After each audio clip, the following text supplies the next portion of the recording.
Buenas tardes, Fernando. Buenas tardes a los oyentes de Onda Cero. Como siempre, la parte técnica hoy desde los estudios, pero nosotros hemos emigrado. Ya saben ustedes que habitualmente y en algún que otro momento salimos fuera de nuestros estudios.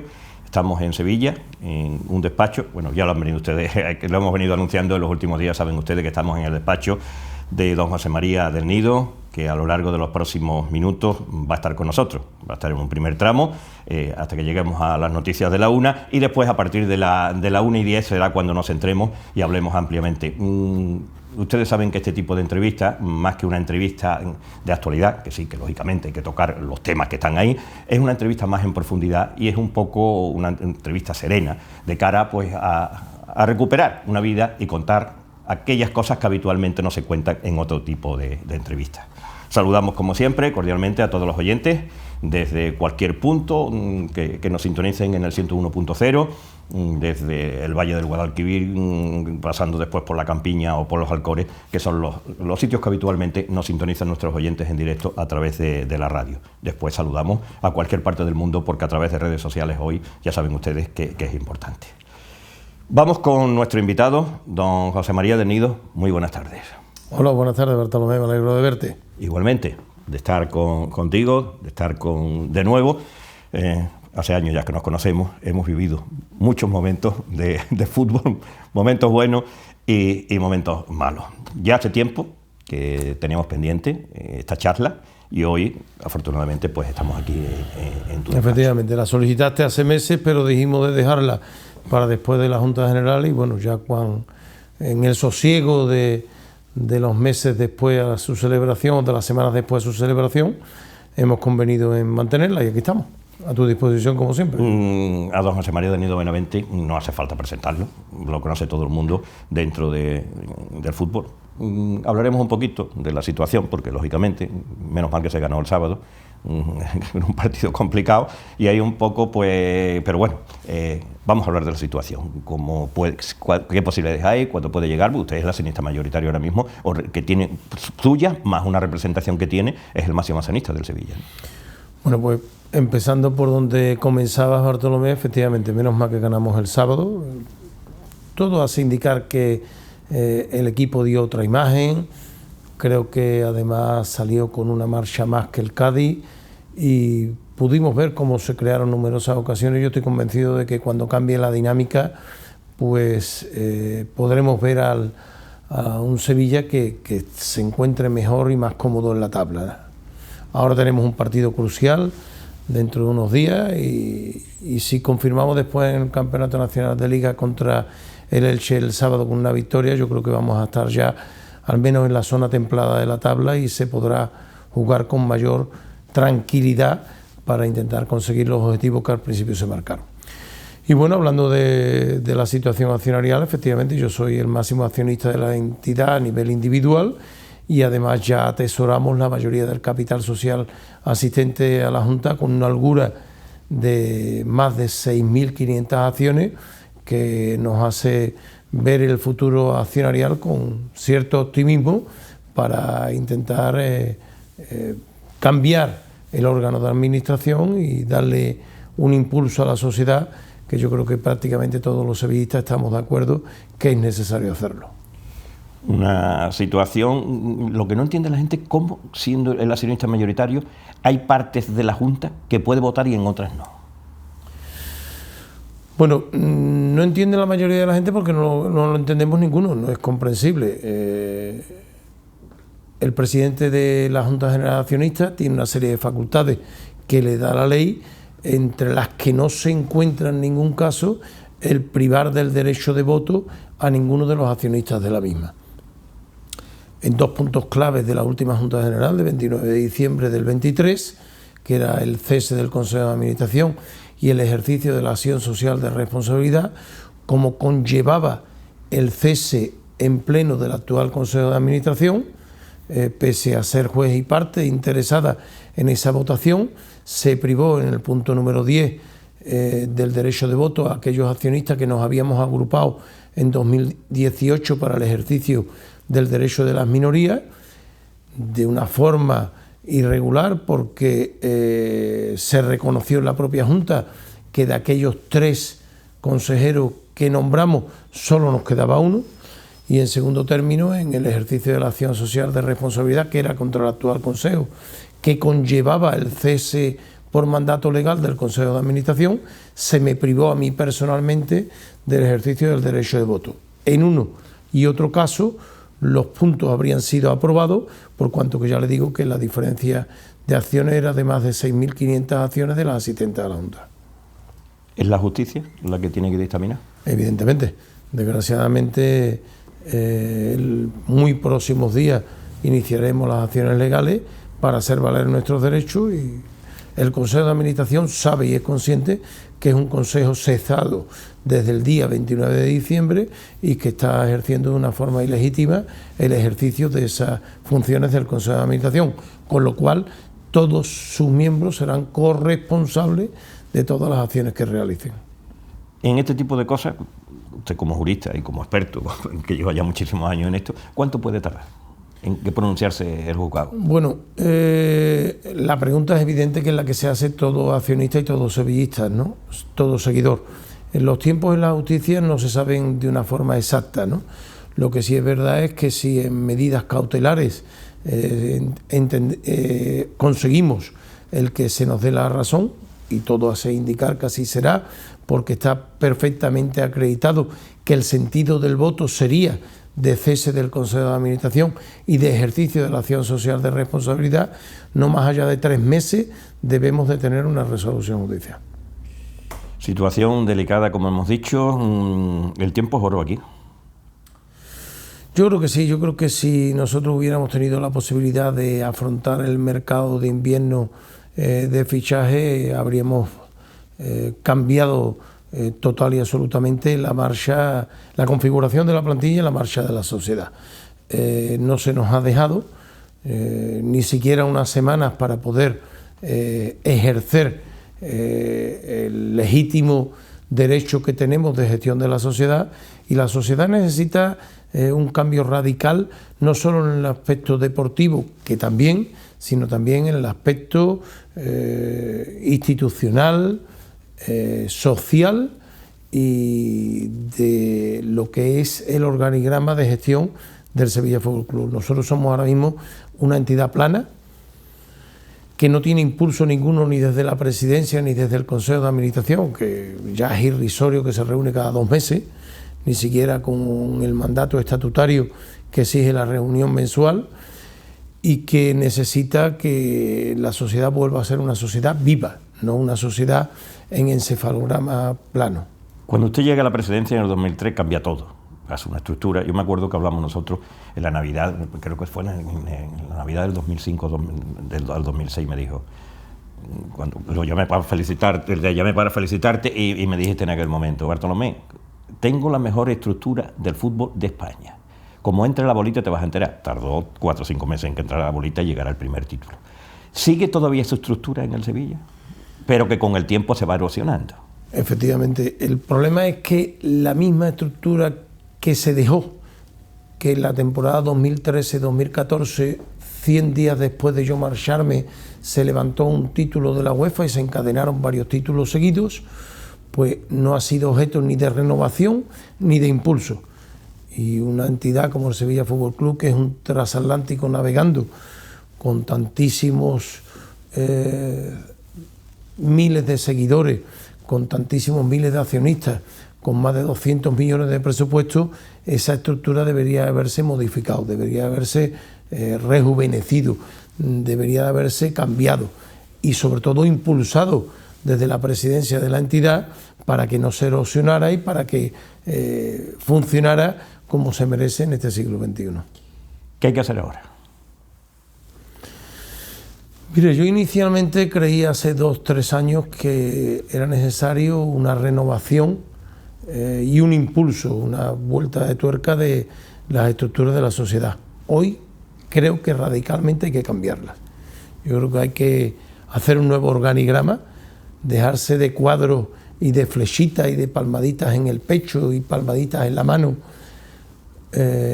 cuando se entra en el vestuario, y hacer una revolución administrativa del Sevilla Fútbol Club para volver a tomarle el pulso al fútbol local, regional, nacional e internacional. Yo creo que estamos dejando pasar unos años magníficos. Podíamos haber hecho desde el éxito deportivo esa renovación orgánica e institucional de la sociedad, y desgraciadamente los acontecimientos deportivos y los resultados obtenidos en esta temporada nos van a exigir hacerlo desde una zona no privilegiada del panorama futbolístico nacional e internacional. ¿Cuál es su relación en este momento con don José Castro, actual presidente? Yo no tengo relación ninguna con el Consejo de Administración, Ni con no su hijo tengo tampoco. participación ninguna en la gestión del Consejo de Administración, tengo un solo consejero, pese a que ya le digo que tenemos la mayoría del capital social asistente a la Junta y seguimos adquiriendo acciones para potenciar nuestra participación, y no tengo relación con mi hijo tampoco ninguna. Yo no tengo, ni siquiera se me cumple con el derecho de información que tengo como accionista mayoritario del Sevilla Fútbol Club, y cosas que me quiero enterar me tengo que enterar por la prensa. Usted es jurista. ¿Es mejor un mal acuerdo que un buen pleito de cara a la situación del Sevilla? Yo tendí la mano hace unas semanas al Consejo de Administración y la verdad es que es una tremenda desilusión el ver cómo absolutamente nadie se dirige a mí para intentar solventar la situación en la que nos estamos.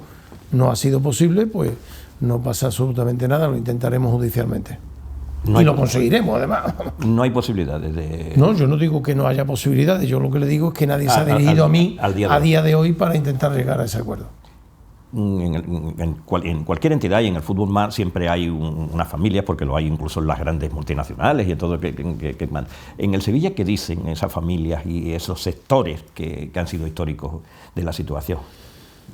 Yo he pedido a todo el que me ha querido escuchar que, sobre la base de lo que ocurrió en la Junta General de diciembre del 23, hace menos de un mes, debíamos de establecer el mecanismo de, participando todo el capital social en el nuevo Consejo de Administración, e intentar llegar a un acuerdo. No sé qué es lo que piensan para permitir que quien legítimamente ha ganado las últimas juntas pueda gobernar la sociedad. Lo que sí le digo es que es un sinsentido el que en cualquier sociedad de capital quien manda es el capital, que sigamos dando balonazos para adelante sin llegar al entente que determina el capital social. Y todo eso perjudica a la sociedad, todo eso hace que se pase en semana y que no hagamos esa revolución que los que debiéramos demandar decimos que hay que hacer, y todo eso lo único que hace es dilatar una situación que al final se llegará al puerto que la sociedad decide. Los americanos están en su grupo, tampoco es un demonio con rabo ni nada de eso, son una serie de personas que tienen un dinero y que quieren lógicamente pues hacer esa inversión, o hicieron en su momento. En la sociedad de capital manda el capital. Si por quienes están actualmente en el Consejo de Administración, por las 4 familias, la familia Castro, la familia Carrión, la familia Lez y la familia Guijarro, se ha introducido el capital extranjero, yo no puedo impedirle al capital extranjero que gobierne con nosotros en la sociedad. Y además lo único que puedo decir de él es que está siendo un accionista honrado, que permite que los sevillistas sigamos mandando en la sociedad, y que lo único que quiere es participar en la gestión porque tiene derecho a ello. Porque es lógico, y por ley es así. Sí, por ley es así. Y se impondrá. Seguro, sí, que esto no tiene vuelta de hoja. Mire, cuando en una sociedad de capital, y el Sevilla lo es, el capital se inclina en un determinado sentido, ese es el que manda. Y en este caso es mayoritario el sentir de los accionistas de la sociedad, que el tiempo de este Consejo de Administración ha pasado y que hay que meter savia nueva en el nuevo Consejo de Administración. Y yo soy el que comanda esa parte del capital que es mayoritaria, y seremos los que gobernaremos la sociedad en los próximos años. El presidente que más tiempo estuvo, curiosamente, puede ser similar a lo que hizo una primera gestión de un tiempo más o menos como estuvo usted, y después don Ramón Sánchez Pizjuán en la segunda etapa volvió y estuvo otro número de años. ¿Puede ser el modelo?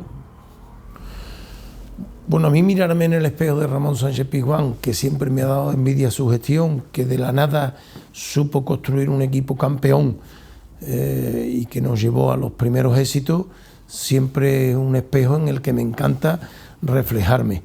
Y efectivamente, don Ramón tuvo 2 etapas en su gestión, cortadas por su marcha a Madrid a tomar las riendas de la Federación Española de Fútbol, y las 2 etapas fueron gloriosas. Ojalá tenga yo la posibilidad de, volviéndome a mirar en el espejo de nuestro mítico presidente, de volver a hacer una buena gestión. Esa es mi idea. Si yo no quisiera volver a revertir y a enalbolar la bandera del Sevilla Fútbol Club de una manera victoriosa, evidentemente no volvería a la presidencia. Están en la sintonía de Onda Cero, estamos con don José María del Nido Benavente en su despacho. Estamos hoy en una primera parte que estamos a punto de terminar. Hemos hablado y hemos puesto a los oyentes al día de cuál es la situación actual, la situación en este momento. Una última pregunta, vamos a hacer un alto, vamos a escuchar lo que pasa en España y en el mundo y en Andalucía a través de las noticias de Onda Cero, y después vamos a entrar en un tiempo de una entrevista donde, de una forma relajada, quiero que me cuente un poco su vida deportiva y su vida personal, como ha sido en los últimos años, desde que en el 86, me acuerdo perfectamente, cuando llega de vicesecretario al Sevilla. Estaba entonces trabajando, acababa de empezar, llevaba poquito tiempo trabajando con don José Ramón Cisneros en su despacho. Han pasado ya años de aquello, pero bueno, nosotros seguimos manteniendo nuestra amistad, José María, a pesar del tiempo, y aquí estamos, ¿no? José María me decía hace poco tiempo, después recordaremos una frase que me dijo el otro día, José María ya con 65 cumplidos, yo ya con 69, pero bueno, estamos todavía al pie del cañón y con ganas. Al mes de estar en la presidencia, en la etapa anterior, creo que era julio del 2003, te presenté en una peña en La Campana, que acababa de llegar, y dije que era la única persona que en aquel momento podía hacerse cargo de las riendas del Sevilla, por su destreza, por su habilidad, por su experiencia, por su inteligencia, por su también forma de esa listeza para afrontar todo. Y con otra virtud que en el fútbol puede ser virtud y en otra cosa puede ser defecto, esa osadía que se necesita. Sigue reuniendo esos requisitos para afrontar en este momento la presidencia del Sevilla. Yo comencé mi andadura en el Sevilla Fútbol Club allá por mayo de 2002 y lo hice con la idea de cualquier sevillista de intentar conseguir los éxitos que durante 3 generaciones nos habíamos visto privados de ella.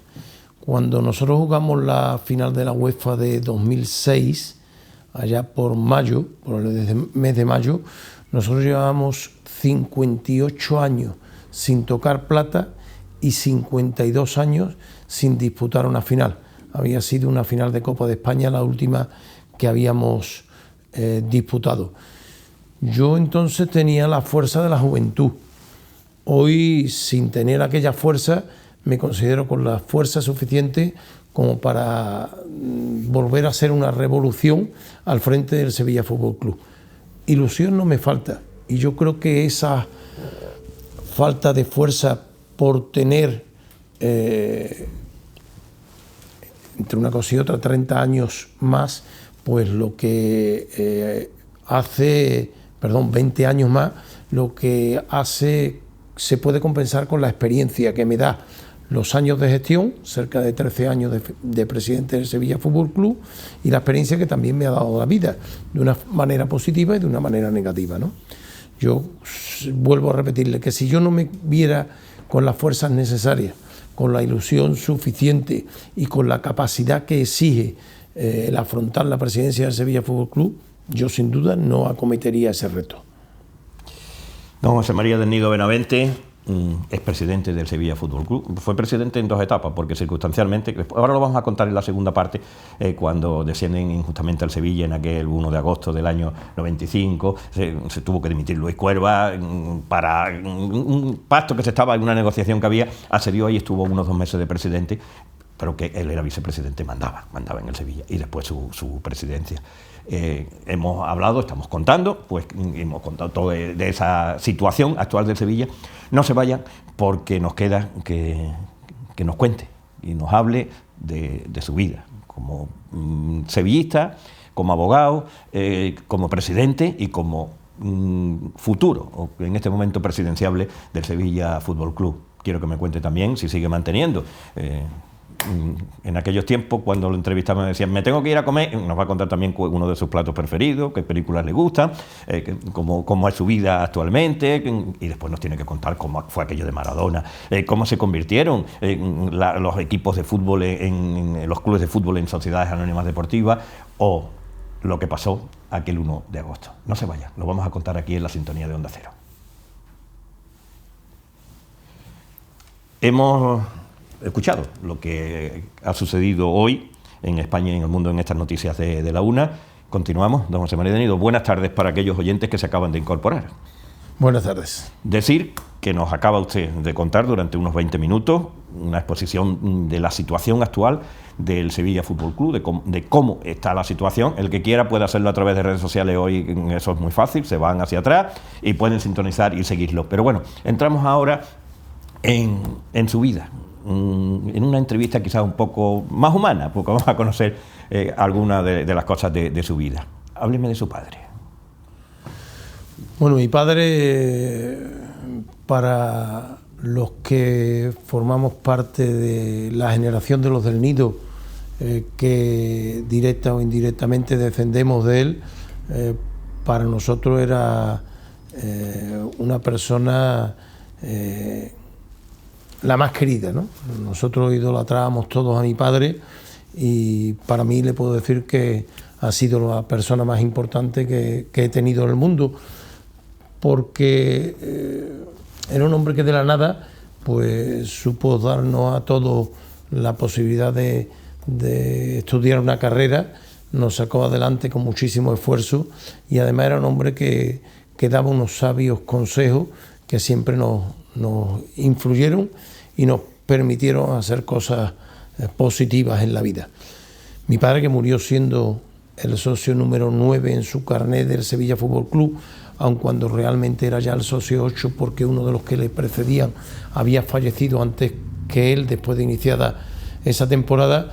Era un sevillista ejemplar, un sevillista de raza, un sevillista que durante 2 etapas, en la época de Manuel Safar Pollato de presidente y en la época de José Ramón Cisneros Palacio, pues fue directivo y vicepresidente de la entidad, y que siempre estuvo en torno al Sevilla Fútbol Club, disfrutando, padeciendo, sufriendo, pero llevando a gala su sevillismo que nos transmitió a la nueva generación y que nosotros hemos intentado transmitirle a nuestros hijos. No en balde son muchos los del Nido que hoy son socios y accionistas del Sevilla Fútbol Club. Sus hijos, sus nietos y sus bisnietos. Yo lo conocí. Tuve la suerte de, incluso en algunas tertulias habituales, creo que por aquí cerca de Los Remedios, había una donde yo asistí una vez porque se entregaban unos premios y yo vine como jurado en el grupo, y coincidí con tu padre José María, y era un hombre que era sabiduría, ¿no? Y gustaba estar a su lado, y que te contara pues todo aquello que te contara. ¿Cómo es el día a día ahora de José María de Nido? Pues mire, yo me incorporé nuevamente al despacho y mi día a día es trabajar en el despacho profesional, ejercer la profesión de abogado. Conservo varias empresas que también en una las lidero y en otra participo en su consejo de administración.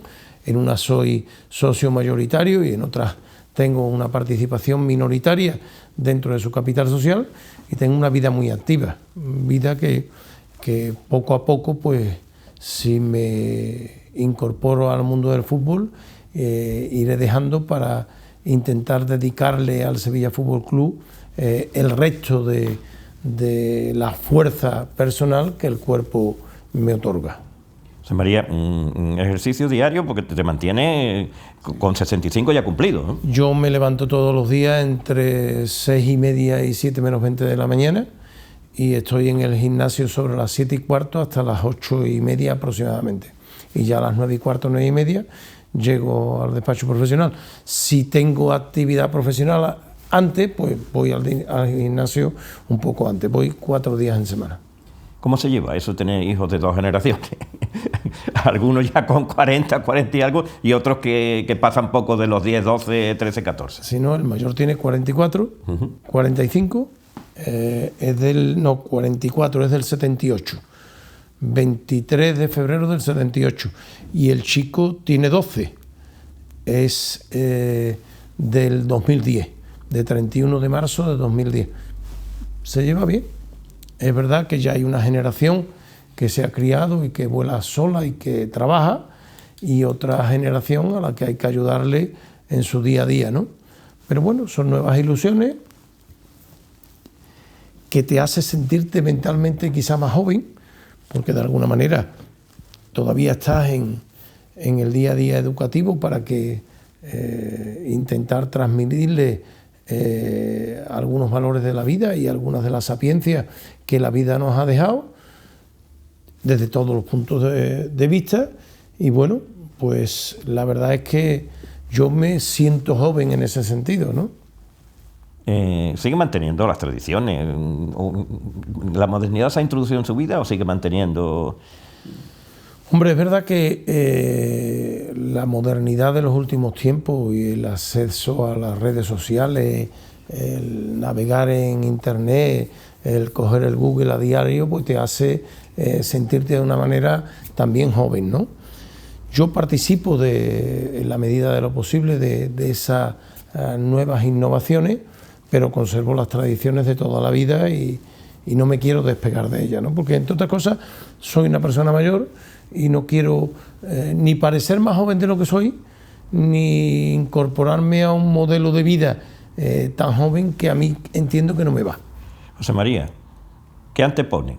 ¿Unas buenas habas fritas o una película del oeste? Porque son dos de sus gustos. Yo creo que son las dos cosas compaginables, ¿no? Una película de John Wayne, eso no tiene parangón, ¿no? Por mucho que haya películas nuevas que te gusten, disfrutar del mundo moderno, ¿no? Pero comer una haba rehogada con huevo cuajado, eso es total y absolutamente exquisito, ¿no? Y además intenta uno disfrutarlo cuando puede, incluso un pisto también, de esos que mi mujer actual los hace exquisitos, pues a uno le encanta. A mí me gusta el sopeo, y el cuchareo. Hombre, como eso no hay nada, José María. Además ahora entramos para las habas, ahora entramos justo en la temporada, ¿eh? Sí, ya estamos. Ya este sábado compramos una. Bueno, pues ya lo saben nuestros oyentes. Estamos descubriendo cosas de José María de Nido. Yo me acuerdo todavía esto cuando me lo contaba, en aquellos tiempos que estamos hablando. ¿Cómo fue esa llegada al Sevilla? Creo que fue sobre el 86. Porque Luis Cuerva accede al 86 y tú llegaste un poquito más tarde. Sí, Luis Cuerva accede en el año 86, yo creo que fue en el segundo semestre, y yo me incorporé en el último trimestre, unos meses después, ¿no? No sé decirte si fueron 2, 3 o 4 meses, ¿no? Y bueno, yo me incorporé como, digamos, el último mono de la Junta Directiva, ¿no? Vicesecretario de la Junta Directiva, el secretario era José Ramón Cisneros Marcos. ¿Cómo lo llevaba? Porque era difícil. Yo me acuerdo de alguna junta que llegó tarde y tuvo usted que afrontarlo allí en aquellos momentos, era complicado. Y el vicepresidente primero era Ginés López Sirera, ¿no? Tío espectacular como persona. Lo traté mucho. Y que además fue presidente de la Federación Andaluza. De la Federación Andaluza. Yo creo que fue primero vicepresidente con Luengo, sí, de la Andaluza, y después accedió a presidente, ¿no? Y un tío fenómeno. Y le mandamos un abrazo fuerte porque es amigo de ambos. Ginés, le mando un abrazo y además se lo doy de vez en cuando en la tertulia Cisneros, de la que los dos participamos porque los dos somos socios, ¿no? Y él es vicepresidente de dicha tertulia, que ahora se reúne ahí en la calle Juan Sebastián Elcano. Fue una llegada, una ilusión tremenda. Yo recuerdo que cuando a mí me dieron la posibilidad de participar en la Junta Directiva, se lo conté a mi maestro profesional, José Ramón Cisneros Palacio, diciéndole: don José Ramón, no se va a creer usted lo que me ha ofrecido don Luis Cuervas Vilches, que en paz descanse, ¿no? Ambos. Y entré con una ilusión tremenda. Eso de sentarse en el palco del Ramón Sánchez Pizjuán, de entrar en el vestuario del primer equipo, de participar en el máximo órgano de gestión que era la Junta Directiva de lo que entonces era un club de fútbol, la verdad me hizo una ilusión tremenda y disfruté como un cochino en un charco con esos viajes del Sevilla Fútbol Club. Aporté mi granito de arena, aprendí muchísimo de Luis Cuervas Vilche, que era un presidente de raza y un hombre además que tenía la universidad de la calle. Totalmente. Tú yo como lo traté periodista mucho. lo trataste de una barbaridad. Y tú tenías además un programa entonces en Onda Cero que era La Afición Opina, en el que yo en directo te llamé en multitud de ocasiones, algunas veces para corregir a algunos aficionados y algunas veces para aportarte algún dato del que no participaba. Que siempre era bien recibido. Por supuesto. Porque ese programa, que era un programa en el que tú, con la sabiduría que te caracterizaba los años de ejercicio profesional, yo no peloteo, porque tú sabes que yo no peloteo y menos un periodista, y tú lo eres. Pero es verdad que tú permitías que el aficionado opinara, pero no que el aficionado insultara. Y lo cortabas con una radicalidad que a mí me gustaba, porque se puede ejercer el periodismo sin insultar. Y a mí me daba muchísimo coraje, porque yo era 28, 29, 30 años, era un chaval. Venía hasta el estudio, ¿no sabes para qué tenía? Me acuerdo perfectamente. Me daba muchísimo coraje cuando iba escuchándolo para casa, que a lo mejor interviniera cualquier persona y diera una cosa que era una barbaridad, ¿no? Y entonces me encendí y te llamaba. Y te decía: Bartolomé, eso que se ha dicho no es verdad. Y tú: ¿por qué no es verdad? Y entonces lo contábamos, ¿no? Y la verdad es que aquellos años de ejercicio de la vicesecretaría, que ya te digo que era el último mono de la Junta Directiva, para mí fueron ilusionantes y pude... Yo recuerdo siempre que Luis Cuerva le pintaba en una A3. Él decía: traemos un folio A3. Sí, que era doble folio. Pero él decía: traemos un folio A3. Esto es una A3. Efectivamente. Y le pintaba un campo de fútbol a Rosendo Cabezas, ¿no? A mí eso me llamó mucho la atención. Descansa, que ha fallecido hace muy poquito. Sí, muy poca fecha. Se llamaba Membrillo. Es un tío entrañable. Y yo le contaba a Luis Cuerva, le decía a Rosendo Cabezas: píntame el campo de fútbol. Le pintaba el campo de fútbol, le pintaba las dos áreas, la mitad con el redondel, y entonces le decía a Rosendo Cabezas, para planificar la plantilla del próximo año: presidente, nos falta un lateral derecho, nos falta un medio centro ofensivo, nos falta un extremo izquierda y nos faltan dos delanteros. Y Luis Cuerva cogía un bolígrafo y le tachaba el lateral izquierdo, el medio centro ofensivo, el extremo izquierda, y le ponía un redondel con rotulador rojo de esos heading a los dos delanteros. Les decía: dime quiénes son los dos delanteros y después hablamos de los otros tres puestos. Entonces Rosendo le hablaba, bueno, imaginarlo. Fue lo que vino. Cuerva tenía unos delanteros envidiables, ¿eh? Que habrían jugado en el Sevilla campeón, ¿eh? Zamorano, Póster... ¿Todos terminaron en el Madrid? Efectivamente, impresionante. El Madrid campeón. El Madrid campeón. Entonces, cuando ya había fichado los dos delanteros, le decía: ¿ahora cuánto nos sobran? Y a lo mejor eran 12 millones de pesetas. Pues ya tiene 12 millones de pesetas para el lateral derecho, para el medio centro ofensivo y para el extremo izquierdo. Para él lo más importante en el fútbol era lo que él llamaba su majestad, el gol. Y una vez que tenía el gol, configuraba el equipo. Después, oye, los medios centros no eran malos, ¿eh? Aquí hubo un chaval que se llamaba Diego Pablo Simeone, hubo un mediapunta que se llamaba Diego Armando Maradona, jugaron unos centrales de una categoría impresionante, y la verdad, pues, él quizá le faltó ese golpecito de fortuna que también es necesario en el fútbol. Porque nosotros una vez, recordará, que estuvimos a punto de jugar una final de la Copa del Rey que nos eliminó el Zaragoza en el minuto 88 en un gol de Poyet en un córner. ¿Te acuerdas? Ramón Sánchez Pizjuán, que a lo mejor esa copa que ganó el Zaragoza pudo haber sido del Sevilla. Y a lo mejor pues hubiera sido el relanzamiento de ese Sevilla campeón, que no se lo creyó. Nosotros A mí me habría encantado que Luis Cuerva hubiera tenido la oportunidad de haber conseguido un título, porque por su pasión, su capacidad y su gestión se lo mereció. Nosotros quizás tuvimos sobre eso, en esa juventud que tenía el equipo de trabajo que yo tuve, que era impresionante, tuvimos eso que tú dijiste antes, así de pasada, que era la osadía. Nosotros, te puedo yo decir, que no fuimos a Eindhoven a disputar una final. Eso es mentira. Nosotros fuimos a Eindhoven a ganarla. Íbamos con el convencimiento de que si había un 100% de posibilidades, nosotros solo teníamos el 100% de ganarla. No se nos podía ir. Y esa osadía, esas ansias de victoria, ese convencimiento en que el título era nuestro, empezó en Eindhoven y terminó en el Camp Nou, en aquella Supercopa. No, en aquella final de la Copa del Rey de 2010 contra el Atlético de Madrid. Mira, yo recuerdo que en los días previos de aquella final de Barcelona, en la que Manolo Vizcaíno, actual presidente del Cádiz, consiguió no sé cuántos cientos de autobuses para trasladar por carretera a más de 14.000 aficionados, autobuses de Portugal, autobuses del norte de África, autobuses de Francia, que vinieron porque agotamos toda la flota de autobuses que había en España.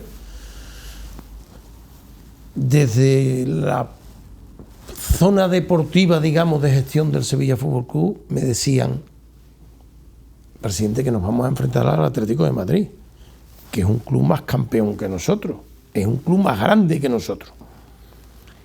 Que el Atlético de Madrid viene de ganar la Copa de la UEFA. Presidente, que el Atlético de Madrid arriba tiene a 3 muchachos que se llaman José Antonio Reyes, Diego Forlán y Kun Agüero. Estamos hablando de 3 monstruos del fútbol mundial de todas las épocas. No estamos hablando de 3 buenos futbolistas, no, 3 monstruos. Muy bien, pues dile que vayan recogiendo ya la medalla de sus campeones. 2-0. Goles de Diego Capel y goles de Jesús Navas. Contra un equipo impresionante. Nosotros vestimos aquella copa con un símbolo que se ha quedado para la historia, que era la Copa del Sombrero, que me lo compré en la Plaza Mayor de Madrid en octavos de final contra el Fútbol Club Barcelona. Ya no eran ansias de conseguir un título, porque habíamos batido un récord mundial de conseguir en 15 meses 5 títulos, de ellos 3 europeos, sino era el convencimiento de que la final era para nosotros. Y nosotros, ese espíritu de victoria, conseguimos transmitírselo a todos. Yo recuerdo con mucho orgullo la despedida de uno de los futbolistas técnicamente más importantes que ha tenido el Sevilla Fútbol Club de la época en la que yo lo presidí, que era Julen Escudé. Y en su despedida, que deberían de ponerla cada 3 meses como máximo en la radio del Sevilla Fútbol Club, en un discurso espectacularmente bonito de sevillanía, dijo: nosotros teníamos un presidente loco que nos transmitía ese afán de victoria y ese convencimiento en el éxito. Y eso también contribuyó con ese granito de arena a conseguir esos éxitos deportivos. La pregunta era pequeñita, si me deja me llevo 1 hora hablando. No, estaba bien. ¿Cómo vamos, Fernando? 12 minutos, bueno, tenemos todavía, tenemos que... Vamos a centrarnos en cómo empieza a trabajar de cara a las sociedades anónimas. Estamos hablando ya del 92. Usted ahí jugó un papel fundamental, porque ya en el 90 llega como vicepresidente con mando en plaza y además Luis Cuerva le escuchaba. Sí, bueno, el gobierno a través del Parlamento acuerda crear la ley de sociedades anónimas deportivas y nos encarga a los clubes de fútbol que, teniendo en cuenta los 3 años anteriores a la entrada en vigor de la ley, el saldo patrimonial neto, nos constituyamos en sociedades anónimas deportivas. Se salvan de esa obligatoriedad de constitución 4 clubes de fútbol, que a día de hoy lo siguen siendo: Osasuna de Pamplona, Athletic de Bilbao, Fútbol Club Barcelona y Real Madrid. Y nosotros, pues, era Francisco Lee, el secretario del Consejo, de la Junta Directiva, y yo era el vicepresidente primero, que éramos, digamos, los 2 juristas que llevamos la batuta para la conversión del club en sociedad anónima deportiva, pues con mucho esfuerzo de entonces. Eran 700 millones de las antiguas pesetas. 725 creo que fue el capital, ¿no? Quiero recordar que eran 700 millones de pesetas, sí, sí, que después se amplió a 1025. Después, sí. Eso es. Pues convertimos en sociedad anónima deportiva queriendo que el capital se diseminara, y de hecho nosotros inicialmente tuvimos cerca de 14.000 accionistas, porque se compraba primero una acción y después hasta 3, y ahí conseguimos diseminar mucho el capital, aunque entre la Junta Directiva hubo que hacer un último esfuerzo, la familia Aguilar, la familia Álvarez y la familia Cuervas, para constituir la totalidad del capital. Se llega y se convierte. ¿Ganó el fútbol? Si usted me pregunta a mí mi opinión personal, yo creo que esa modernidad tenía que llegar al mundo del fútbol, aunque a mí me hubiera gustado que el Sevilla siguiera siendo a día de hoy un club de fútbol. Lo que pasa es que la ley lo impide. Lo impedía porque tenía que haber tenido unos beneficios los años anteriores. Claro, tendría que haber tenido los 3 últimos anteriores años un beneficio y un saldo patrimonial neto, como decía la ley, que no lo tenía. Así que nosotros tuvimos la obligación de constituirnos, igual que el Betis, el Valencia o el Atlético de Madrid. Y el Sevilla fue una injusticia porque el patrimonio del Sevilla valía infinitamente más de 700. Pero el patrimonio inmobiliario no te lo dejaban valorar. Claro, que ese fue el problema, y el Sevilla tenía, pues ya ves, Ciudad Deportiva, estadio y todo. 1 de agosto del 95. A usted le coge en Euro Disney. A mí me coge de viaje familiar en Euro Disney, desgraciadamente sin conocer la realidad de lo que se estaba cosiendo, porque Luis Cuerva no pensó en ningún momento en que Jesús Samper iba a ser que Jesús Samper le iba a exigir a él y al Celta de Vigo el que, por no haber presentado la garantía bancaria en los términos que pedía la Liga, lo descendiera de categoría. Cogí el primer vuelo que salía de París, me vine para Sevilla, di la cara, me puse al frente de la solución y afortunadamente en unos días... El 5 de agosto lo nombran presidente porque y aconsejaron que lo mejor era que Luis Cuerva dimitiera. Dimite y entonces se tuvo que comer todo el pastel. Sí, bueno, como siempre me hago... A mí, en la historia contemporánea del Sevilla, cada vez que ha habido un marrón me lo comí yo. Es decir, que me comí el marrón del 95, me comí el marrón de la salida de José María González de Caldas, y ahora en una situación deportiva que no es la mejor, pues he dado otra vez el paso al frente para intentar reactivar, llamémosle de alguna forma, a la sociedad. A mí no me asusta ninguno de los 3 escenarios, y aquí estoy para afrontarlo. ¿Cómo fue aquello? Se ha referido a lo de José María González de Caldas, lo de World Trade Center, donde hubo una persona que dijo, hay un hombre con una pistola, y se quedó desarmado Juan Palma, que era el que representaba las acciones de José María González de Caldas. Todos sabemos quién dijo aquello, las palabras. Aquella fue una junta en la que el sevillismo y el accionariado conseguimos que la opinión generalizada de la afición... Además se dio en directo. Sí, permitieron, que no querían en un principio, pero se permitió que radiáramos la Junta, se radió. Conseguimos que la opinión del aficionado llegara a la Junta General de Accionistas y se revirtiera la situación, y que lo que no era la mayoría del capital social, porque estaba en la mesa, se convirtiera en la mayoría del capital social que nombró al entonces presidente. Salió presidente de aquella Junta, Rafael Carrión, con Roberto Ales de vicepresidente. Maradona. Cuéntenos, porque ahí usted fue el que trazó todo aquello, la trama, una trama completa de cara a poder fichar un jugador como Maradona. Maradona estaba sancionado por UEFA y FIFA como consecuencia del consumo de estupefacientes para la práctica del fútbol por 2 años. Nosotros habíamos firmado a Carlos Salvador Bilardo de entrenador del primer equipo.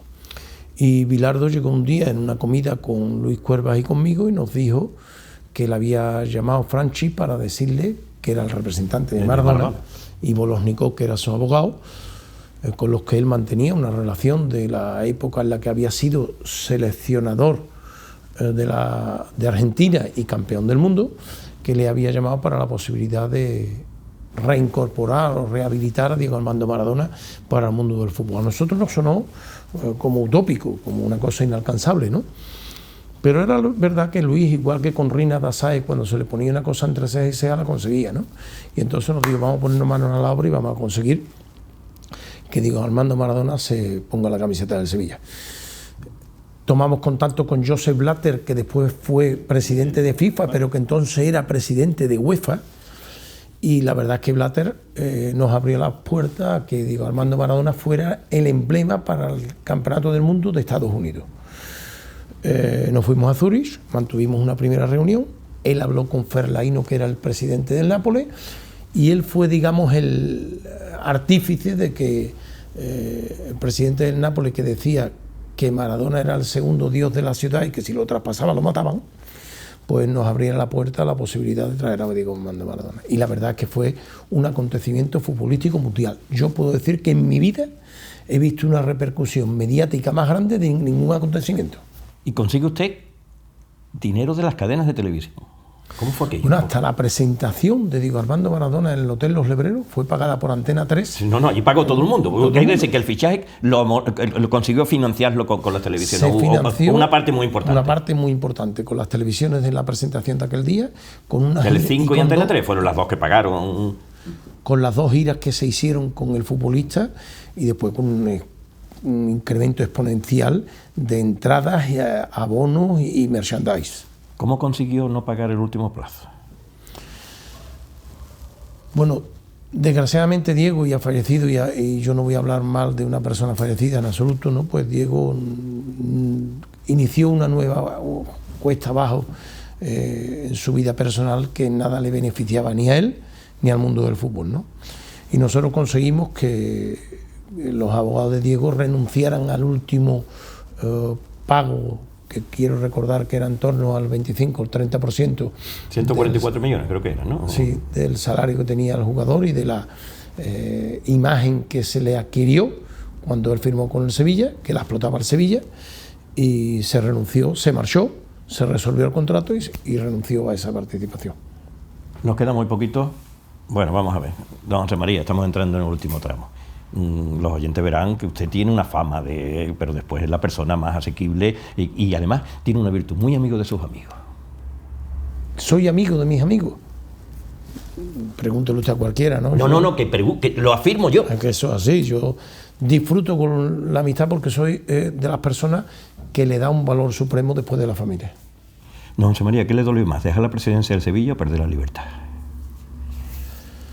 Yo creo que las dos cosas, porque una conllevaba a la otra. Es evidente que si yo no pierdo la libertad, yo no pierdo la presidencia del Sevilla. Yo creo que habría sido presidente del Sevilla hasta el día que me hubiera muerto. Lo que sí es verdad es que recuperada, creo que todavía le puedo aportar al Sevilla y que puedo finalizar y culminar aquella labor que inicié en 2002. ¿En ese momento los amigos estuvieron ahí? Sí. La mayor parte de los amigos estuvieron en el lugar que les correspondía y eso no lo podré pagar nunca. ¿Esa parte de su vida la quitaría o ya la ha vivido? Yo creo que en la vida está llena de momentos dulces, pero también de momentos amargos, ¿no? Quizá unos más fuertes que otros, ¿no? Yo no elimino ninguna parte de la vida, pecho con ella, cumplí. Tengo el derecho que la ley me otorga a pasar página de ese momento, porque la misma ley que dice que la incumplí, dice ahora que la he cumplido.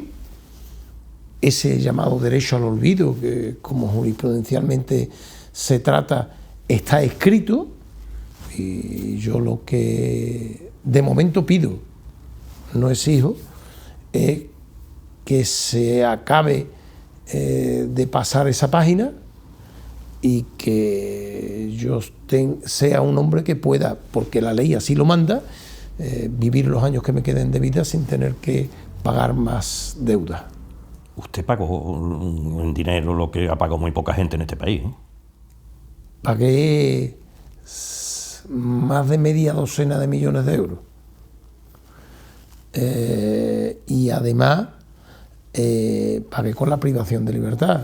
Yo no le debo nada a la sociedad. El que quiera que lo exhiba, que ha cumplido en el mismo sentido. Estamos casi concluyendo. ¿Las relaciones suyas con el Betis cómo fueron? Las relaciones con el Betis fueron, en algunos momentos, las exigidas por la cordialidad y la sevillanía, y en otros momentos tormentosas. Yo apuesto por las primeras, es decir, creo que las relaciones entre una y otra entidad tienen que ser las que exige un valor supremo al fútbol, que es la sevillanía y la ciudad de Sevilla. ¿Con Lopera cómo se llevaba? Ahora me llevo magníficamente. En varias ocasiones he hablado con él y tenemos una comida pendiente con Carlos Herrera de padrino. Eran buenas. Bueno, en aquel tiempo Lopera ha habido momentos bueno, tensos, porque aquella tensos porque tanto don Manuel como yo éramos personas de mucha pasión y de mucho carácter, pero afortunadamente digamos que todo se recondujo y se llevó al buen camino, que es lo exigible. A pesar del ratito que le hicieron pasar. La verdad que sí. Aquello fue patético. Yo creo que incluso para el propio Betis. Aquello fue tremendo. Lo del busto. Pero sí, fue tremendo. Aquel partido fue de una tensión vivida desde el comienzo. Y bueno, yo me quedo con que el Betis es una de las cosas grandes de esta ciudad, y el Sevilla también lo es, y que, como decía mi tío Juan, que era bético, lo conocí. En Sevilla tiene que haber béticos y sevillistas y béticos. Don José María, ha sido un placer.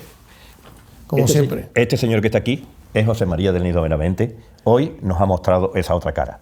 Este es también José María del Nido, ¿eh? No piensen ustedes que es el del sí, o lo último que me dijo hace muy pocos días, cuando, bueno, quizá un mes y pico, dice, acabo de cumplir los 65, digo, José María, yo ya 61, dice, pues te voy a decir una cosa, no sé si la semana que viene hago la primera comunión o el mes que viene me voy a la milia. Don José María, ha sido un placer, nuestros oyentes se lo van a agradecer, ¿eh? Muchas gracias. Suerte.